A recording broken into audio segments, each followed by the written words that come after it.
Okay, so moving on to quiz 2A, we're talking about hypomania in college students between 2007 and 1938. So first thing we're told is that 31.2% of students in 2007 had what is known as a high MA score, basically had hypomania.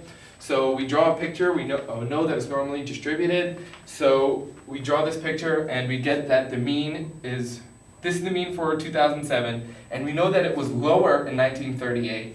So that's why I just drew that in here, it'll help us later. And we get that this high MA score accounts for 31.2% of the population. So we find that this Z score is equal to, what is it, 0.49. So when you're 0.49 standard deviations above from where the mean MA score in 2007 was, that's your defining point for hypomania. So we need to remember that the Z-score tells you how many standard deviations above the mean you are. So from there we move on to here. So in this is the information from 1938. Now we were told that in 2007 the hypomania was 1.11 standard deviations higher than it was in 1938. That means that the X bar of 38 is equal to X bar of 07 minus 1.11 standard deviations. So that's why instead of writing X bar of 38 in here, I just wrote this in. But we still know from right here that the cutoff point for hypomania is 0.49 standard deviations above. So this is 0.49 standard deviations.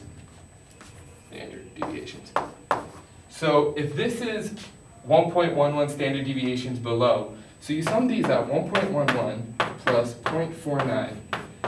So that means that the cutoff, the percentage of people who had hypomania in 1938 were 1.6 standard deviations above the mean.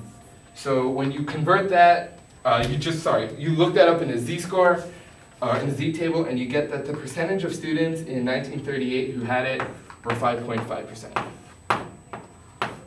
So just to recap, because this is a slightly confusing question, in 2007, your hypomania score was 1.11 standard deviations higher than it was in 1938. So that in 1938, it was 1.11 standard deviations below what it was in 2007. We learned from the first part of the question that the cutoff for hypomania was that Z is equal to 0.49, which is 0.49 standard deviations above the mean. So we take 1.11 standard deviations plus 0.49 standard deviations, and we get 1.6 standard deviations above the mean. Standard deviations above the mean is another way of saying Z-score. Continuing question, in quiz 2A, question 1B is a classic case where if you keep your head with the Tony Lynn question, even if you don't get the first part, you can still pick up points. So question 1B is asking, of the students who had hypomania ergo were in this range on the distribution table, on the distribution curve, would the mean or the median be higher? So we're only talking about students in this region, but the median would be right about here, okay? Let's just estimate. But because we're already in the tail region, means you could have something that's all the way out here, which is going to affect your mean. So that's going to throw off your mean, which means your mean is going to be greater. That's ugly. Your mean is going to be greater than your median. And question C, third part of this, pretty much the kind of question that we're all used to by now, association, causation, all that jazz. So bottom line, no, association does not prove causation. This is an observational study, so we can't prove causation. We'd have to actually do a controlled experiment in order to prove causation.